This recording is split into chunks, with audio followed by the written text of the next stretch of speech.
Go green!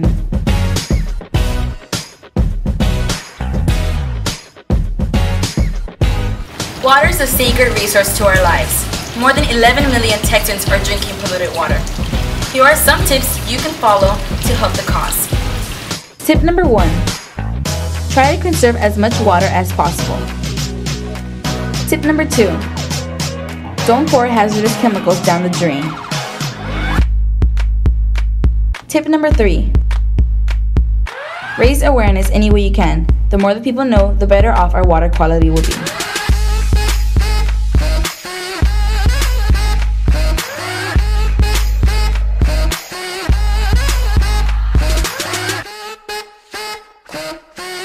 Thanks for watching!